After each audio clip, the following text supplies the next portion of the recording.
After just a few minute ride from Craven Arms to Ludlow, there's Tesco, Ludlow Tesco. So I'm going to go up here. I think it's just about nearly 20 past 3, and I think the Ludlow Museum stays open until 4 o'clock. So it's only a few minutes walk away. So with this gloomy weather we're having, it's museum visiting weather. Yeah, there's a church there. Never get tired of looking at that. Yeah, as I say, one of the projects is to walk to the top of the tower. Not much point in doing it today. Not much of a view. This is a good time to visit the centre of Ludlow on a Sunday afternoon. That's what's causing all the problems. Road closed because the buses go through here. Yeah, so that's the museum is just around the corner here. I say when all the, well, I suppose most of the people are the locals coming here for shopping or work in shops. So it makes a nice change. The museum is located in that building there.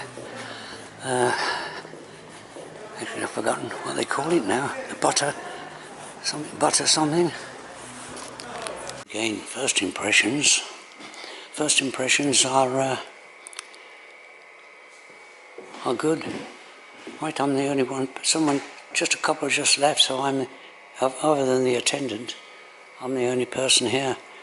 Okay, so yes, this is the prehistoric Ludlow around here. Let's see, the Mortimer family. They're not prehistoric, but the powerful family came to England from Normandy after 1066 and established. Yeah, the Mortimer, Roger Mortimer. Yeah, he was came to a sticky end because he backed the wrong side. Okay. Yeah, so all this is. I haven't got time to. Well, it'd be very. I haven't got time to spend. Oh, you could easily spend an hour here to get yourself very informed on the history of Ludlow. And of course, Ludlow made its fortune. People made their fortune, I should say, from like the church, the big church, from the wool, and shipped the wool over to Europe and made a lot of money. Ludlow Castle, when it wasn't a ruin, that's how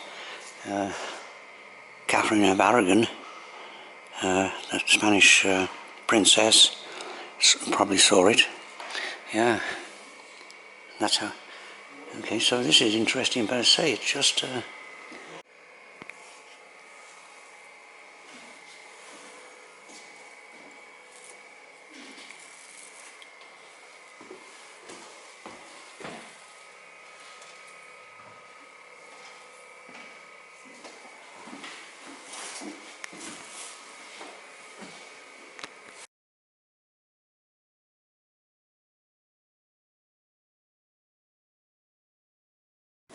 for some reason on my camera, I think it may have run out of battery. The Rose and Crown, deeds date from 1102, I think. Yeah, but he's talking to somebody, so thank you. The ancient pubs everywhere. Look at that. Okay. And dogs, of course, everywhere. A few feet, listen, just in the market square here, there's a kind of something of interest. We are open. Welcome to the Jordan House. I imagine it's just about to, well, I won't go inside, but it's, yeah, it looks interesting. It's a stall. It's probably fairly good quality furniture, maybe, to be sold. And now the market, you can see they're all packing up the market traders. Maybe they come from Birmingham, right? And now they've got the drive back. Yeah. I think there's been a market in Ludlow for, well, since Norman times. Change. when there's semi-deserted, much more pleasant here. There's Ludlow College there. It's a sixth form college. I think the sixth form, well, they've got classifications of these forms, kind of like private colleges. I think that's the one you take before you go up to Oxford or something. Yeah. Okay, so yeah, everyone's packing up. I'll leave the market square now and take a different route back to my lodgings. It runs partially alongside the walls of the castle, Ludlow Castle, that is.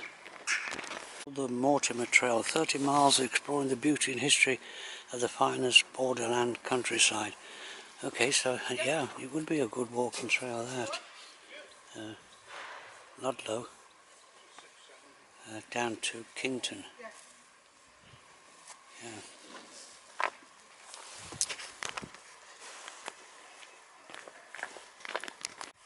Okay, so this looks like quite nice footpath here. I think it more or less descends back down to the lower Corve Street. I think it joins a lane a bit further on. Yeah, this is a nice end to the day, going along the well-trodden footpath. There's one that branches off there as well, but I'll go down to this one. There's the castle walls up there. Ludlow Castle is defensively positioned. Right, would have been a formidable fortress. Of course, it was really built, I think, to defend the Welsh against the Welsh.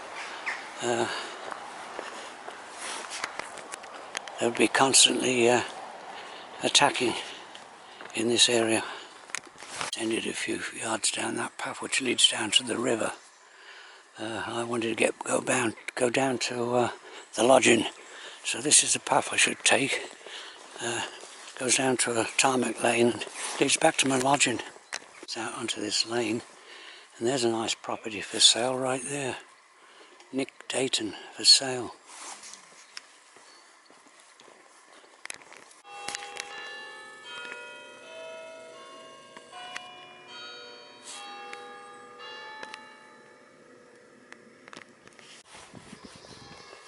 Nice properties along here, more modern, not the half-timbered versions.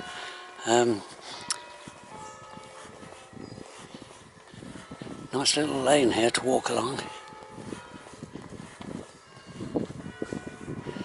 And some of these are probably got a price tag on some of these properties. Look at them. Yeah, that's this is where the affluent people live. Yeah.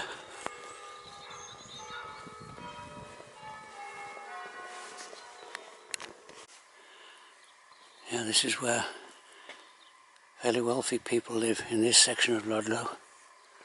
And yeah, nice properties all along here.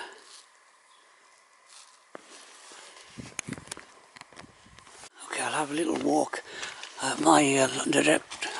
My lodging is just not too far down there, but I'll just have a look.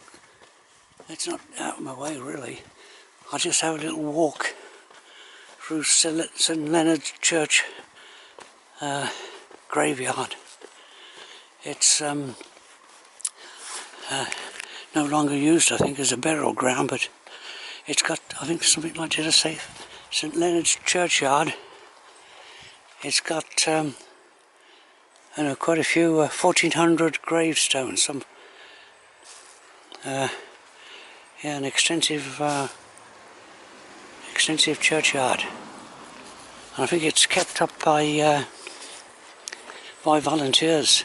I mean, the grounds are kind of a lot of it's gone wild, covering. But some of the gravestones have been uncovered. So some work has been done.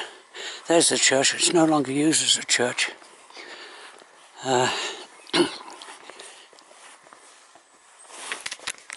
Impressive church. Nothing like as impressive as St Lawrence, but still, interesting. I think it's used for other purposes now. St Leonard's Press, I'm not sure what that is. St Leonard's Press, opening hours 9, deliveries open Monday to Friday. Must be some business operating from inside the building. Okay, there's the street entrance. And look at this, everywhere you look. Quite impressive Georgian buildings. Yeah, quite impressive. Not sure I could can't quite read that plaque from here. Old store. It might be it might be. I don't know what it's used for now, but I wonder. Yeah, so this is a Corv Street again.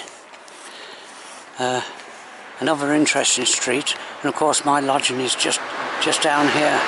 So I'll finish up this video here now and say thanks for watching.